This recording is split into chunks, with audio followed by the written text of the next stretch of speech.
మీ పాలనలో అవినీతి జరిగింది, ఎక్కడ జరిగింది, కావాలంటే విచారించుకోండి అంటూ సవాల్. తీరా ఎంక్వైరీ చేపట్టగానే కోర్టులను ఆశ్రయించడం, స్టేలు తెచ్చుకోవడం, ఇది పొలిటికల్ నేతల తీరు. తెలంగాణలో ఇదే తరహా రాజకీయం నడుస్తుంది. ప్రస్తుతం అదేంటో చూద్దామా మరి.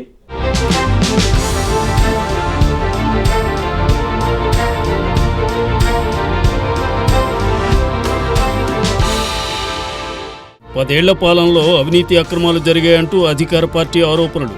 అధికారంలో ఉన్నారుగా, విచారణ జరుపుకోండి, వాస్తవాలు ప్రజలకు తెలుస్తాయంటూ ప్రతిపక్షం సవాల్. తీరా విచారణకు ఆదేశించడంతో రాజకీయ కుట్ర, కక్ష సాధింపు అంటూ ప్రచారం. ప్రస్తుతానికి తెలంగాణలో ఇలాంటి రాజకీయమే నడుస్తోంది. అధికార కాంగ్రెస్ పార్టీకి ప్రతిపక్ష బీఆర్ఎస్ మధ్య కొనసాగుతున్న సవాళ్లు, ప్రతి సవాళ్ల పర్వం ఇది. అవేంటో ఓసారి చూద్దాం.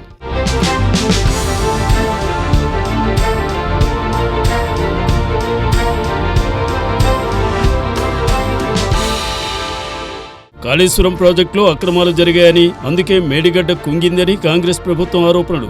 అలాంటి అక్రమాలు జరగలేదు, అధికారంలో మీరే ఉన్నారుగా, విచారణ జరుపుకోండి, నిజాలు బయటకు వస్తాయని బీఆర్ఎస్ నేతల సవాల్. ప్రభుత్వం విచారణకు ఆదేశించడంతో రాజకీయ కక్ష సాధింపుకు పాల్పడుతోందని విమర్శలు.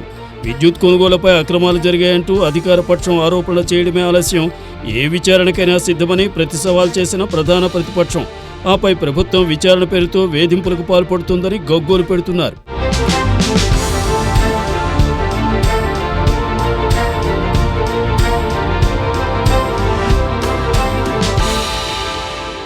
ఔటర్ రింగ్ రోడ్ టెండర్లలో అవకతవకలు జరిగాయని రేవంత్ రెడ్డి సర్కార్ ఆరోపిస్తుంటే ఎంక్వైరీ జరపాలని గులాబీ నేతల సవాల్. తీరా ఎంక్వైరీకి ఆదేశిస్తే తాము టెండర్లు రద్దు చేయాలంటే ఎంక్వైరీలు ఎందుకంటూ నిలదీత. ఈ ఫార్ములా రేసులో అక్రమాలు జరిగాయని, నిబంధనలు పాటించలేదని పాలకపక్షం ఆరోపిస్తుంటే ఎక్కడా అవినీతి జరగలేదు, అంతా సక్రమే, ఏ విచారణ జరిపినా సిద్ధమంటూ కేటీఆర్ సవాల్ విసిరారు.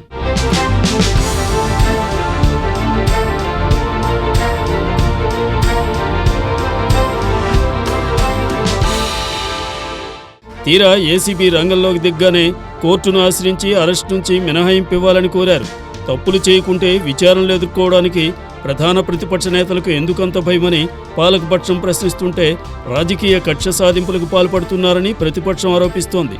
ఇదంతా చూస్తున్న జనం మాత్రం సవాల్ చేయడం ఎందుకు, విచారణ అంటే సైలెంట్ అవ్వడం దేనికని నవ్వుకుంటున్నారు.